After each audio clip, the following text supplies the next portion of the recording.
जैसा कि हमने लास्ट एपिसोड के अंदर देखा था कि रेड ईटर्स जो होते हैं ये लगातार प्रोटेक्टिव शील्ड के ऊपर अटैक करने लगे थे जिससे कि ये इसको डिस्ट्रॉय कर सकें। और इस एपिसोड की शुरुआत भी वहीं से होती है जहाँ पे हम देखते हैं कि ये जो इतने सारे रेड ईटर्स होते हैं ये काफी खतरनाक तरीके से गुस्से में आके प्रोटेक्टिव शील्ड के ऊपर अटैक करने लगे थे, जबकि बेस के अंदर का जो एटमॉस्फेयर होता है वो कुछ ज्यादा ही टेंस और साइलेंट होता है। जहाँ जियांग क्विंग जो होती है बताती है कि वैसे हमने स्ट्रेंथ के मामले में उसको जख्मी कर दिया है, लेकिन अभी भी उस स्माइलिंग डीमन के पास एब्सोल्यूट एडवांटेज है। जबकि लीलो कहता है कि ये जो प्यूरिफाइंग लाइट शील्ड है ये हमारी सबसे इम्पोर्टेंट बैरियर है, तो अभी जो शांति है उसको देख के बेवकूफ मत बनना, क्योंकि ये जो बंदा ये हमें ऐसे ही नहीं जाने देगा। पक्का वो और भी ज्यादा खतरनाक खूंखार तरीके की चाल चल रहा होगा जिससे कि वो हम सभी को यहाँ पे मार सके। और तभी हम काफी सारे एनोमलीज को इनकी तरफ आते हुए देखते हैं और एक तरीके की बाढ़ सी आ गई होती है। और तभी लीलो का भी होश उड़ जाता है और ये कहता है कि देखो क्या वो एक बंदा है, जबकि इन फिगर्स को देख के सभी लोगों के भी होश उड़ रहे होते हैं और ये कहते हैं कि भैंस की टांग, आखिर ये क्या भला है, ऐसा लग रहा है जैसे कि ये मिट्टी से बना हुआ बंदा हो।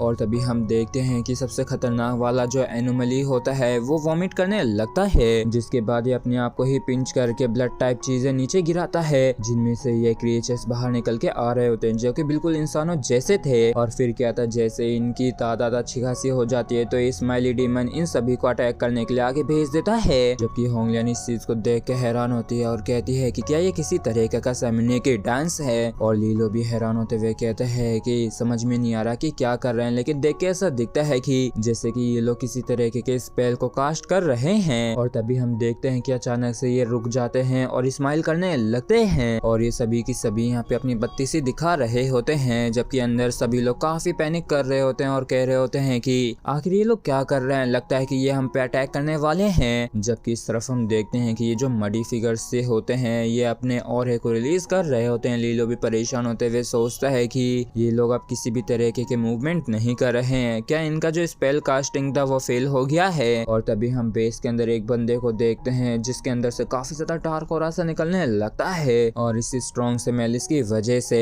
कुछ जने कॉन्टिमिनेट होने लगे होते हैं, जिसकी वजह से पूरी तरीके से आप इसे बाहर हो जाते हैं और तुरंत ही अपने साथियों के ऊपर अटैक करने लगते हैं। तो जो लोग होश में होते हैं वो लोग तुरंत ही अपने साथियों से केयरफुल रहने के लिए कहते हैं और देखते देखते इनकी जो तादाद होती है वो बढ़ती जा रही होती है। तो लीलो कहता है कि जितने भी इस बार कॉन्टिमिनेट हुए हैं वो पहले डिटेक्ट नहीं हुए थे। तो जियांग कहती है कि पक्का इसमें इन्हीं मडी फिगर्स का हाथ होगा जिन्होंने कॉन्टिमिनेशन के सीड्स के साथ कनेक्शन को फॉर्म किया होगा, जो कि इन लोगों की बॉडी के अंदर छिपे हुए थे, जिसकी वजह से इनको डायरेक्टली पपेट्स में बदल दिया गया है। तो लीलो कहता है कि ये तो वाकई में काफी ज्यादा क्रूल है। और तभी होंगलियन जो तेज चिल्लाते हुए कहती है कि युआन जियांग ये क्वीडिंग और बाकी के तुम सभी लोग केयरफुल रहना, क्योंकि तुम लोगों ने पहले भी स्माइलिंग डीमन का सामना किया है, तो जहाँ तक है तुम लोगों पे भी असर हो सकता है। और तभी हम बेस में काफी तगड़े से ब्लास्ट को होते हुए देखते हैं जिसके अंदर से एक फिगर बाहर निकल के आती है और हम देखते हैं कि ये पर्सन हमारी लिटिल क्यूटी होती है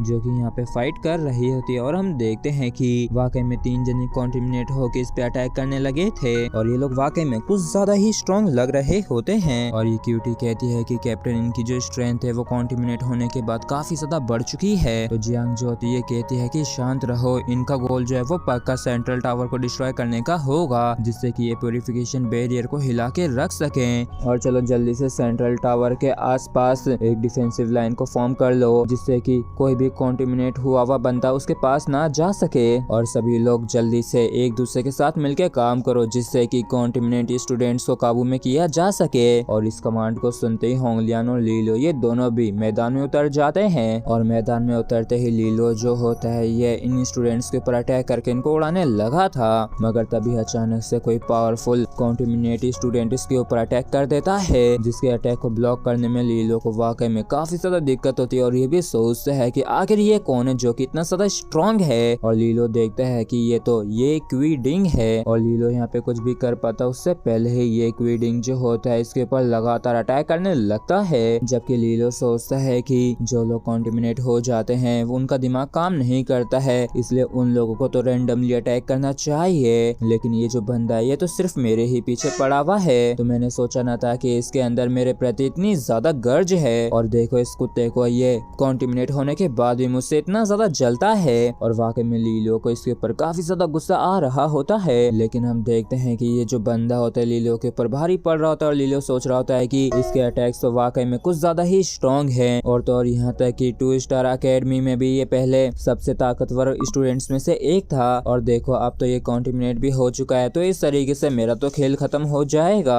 और तभी हम देखते हैं कि ये क्वीडिंग के चारों तरफ बटरफ्लाई सी आ जाती हैं और किसी ने शैडो में आके इसके ऊपर अटैक करके इसको पीछे हटने के लिए मजबूर कर दिया होता है। और इनकी मदद के लिए लियो भी इनको शुक्रिया अदा करते हुए कहता है कि तुम लोग बिल्कुल समय पे आए हो और अगर 1 सेकंड भी लेट करते तो तुम लोगों को बस यहाँ से लाश उठा के ले जानी पड़ती। तो जिन्फो कहता है कि कैप्टन मैं बस आपको इसी तरीके से मरने नहीं दूंगा। और हम देखते हैं कि इस ग्रीन लड़की की टीम भी यहाँ पे आ गई होती है और फिर हम देखते हैं कि बेस के चारों तरफ एक काफी खतरनाक सी फाइट शुरू हो गई होती है और चारों तरफ की सिचुएशन को देखते हुए लीलो सोचता है कि पूरे ही बेस में लड़ाइयाँ चल रही हैं, ये पूरी तरीके से खेओस सा मच गया है और यहाँ पे बस जियांग क्विंग ही है जिसने अभी तक अपनी एक उंगली भी मूव नहीं की है और ये सिर्फ एक लौती है जो कि यहाँ पे अपने आप को शांत करके रख रही है, क्योंकि यही एक लौती यहाँ पे ऐसी है जो कि उस स्माइलिंग डीमन के लिए एक काफी बड़ा खतरा साबित हो सकती है और एक तरीके से ये इनकी एक आखिरी उम्मीद है जो कि इनको बचा सकती है। और इसी के साथ फ्रेंड्स हमारा एपिसोड यहीं पे खत्म होता है। अगर आप लोगों को वीडियो अच्छा लगा हो तो प्लीज चैनल को सब्सक्राइब और वीडियो को लाइक करना बिल्कुल भी ना भूलें। Thank you.